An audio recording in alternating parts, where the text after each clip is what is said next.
Good morning, good morning, good morning. At ito na nga at panibagong araw na naman. Kagigising ko nga lang dito at syempre ang una kong ginagawa ay ligpit ang aking pinaghigaan at ang sunod naman ay i-off ang electric fan dahil sa sobrang mahal ng konsumo ng kuryente ngayon. Binuksan ko na nga lang dito ang kurina para naman maging maliwanag yung loob ng aking kwarto at syempre pagkatapos nun ay maglilinis na rin ako. Araw-araw ko rin tong ginagawa para naman maging maaliwalas ang aking paningin gayon na rin ang aking pag-iisip. Bakit? Ako lang ba yung nai-stress tuwing marumi ang paligid? My gosh. At syempre, kailangan ko na rin kumain dahil tanghali na nga akong nagigising. Ito na nga din yung paraan para naman maging malusog ang aking katawan kahit na papano. Dahil syempre, kailangan ko rin ng sustansya at ng lakas araw-araw lalo na't marami tayong ginagawa. At ito na nga, sa sobrang dami ng kaganapan sa buhay ko araw-araw, syempre, kailangan ko rin magliwaliw. Mabisang paraan ko nga pala ito para naman kahit papano ay mabawasan ang aking mga problemang iniisip. O ito, pagkain nga na naman talaga. Ine-enjoy ko na nga lang dito talaga yung magandang tanawin. Dahil sa pamamagitan nga nito, nababawasan na rin ang aking mga problemang iniisip. Bakit sino ba namang hindi matutuwa at magagalak sa ganda ng dagat na ito, di ba?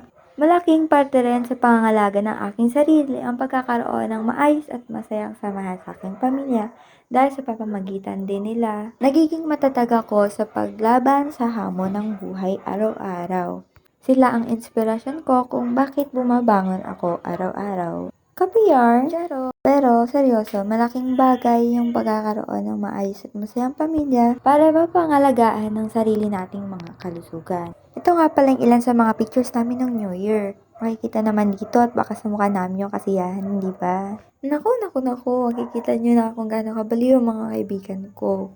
At ito na rin yung isa kong paraan kung paano ko ini-enjoy ang aking buhay. Dahil sa tuwing nagkakaroon ng masinsinang usapan at masayang mga kaganapan, sa aming mga magkakaibigan ay nagkakaroon ako ng mga realizations na mayroon pala akong mga kaibigan na pwede kong sandalan at makakatulong sa akin sa tuwing ako'y nangangailangan. Kahit gaano talaga ako kabisi, pinaglalaanan ko talaga ng oras ang mga gantong bagay, lalo na yung paglabas at paggala namin mga magkakaibigan. Dahil tuwing kasama ko sila, na-experience ko talaga yung enjoyment.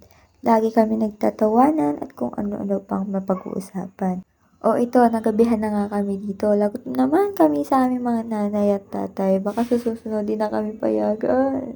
At tuwing hindi naman ako nakakalabas ng bahay, ito naman ang aking mga pinagkakabalahan.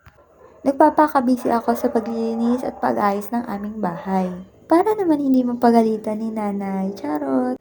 Dito, umakit na nga ako papunta sa taas ng aming bahay para naman magkaroon ng oras para mag-relax. Total, wala na rin naman akong gagawin at tapos ko nang linisin lahat ng dapat kong linisin sa loob. Madalas nga ako pumupunta dito para magpahangin at para mag-relax. At dahil tahimik nga rito, nagkakaroon ako ng pagkakataon para mag-isip-isip at magkaroon ng peace of mind.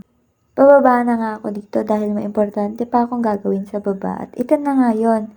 Mahilig din ako magbasa ng libro dahil tuwing ginagawa ko to ay natutuwa ako dahil feeling ko nadadagdagan na naman ang aking mga kaalaman. Inabot na nga ako ng gabi sa pagbabasa kahit ito na't naghihilamos na ako ng aking muka dahil kailangan ko na nga rin talagang magpahinga dahil gabi na. Agad-agad din naman ako natapos at ayun, sumilip pa nga. Dito na nga rin natatapos ang lahat at matutulog na ako. Thank you guys!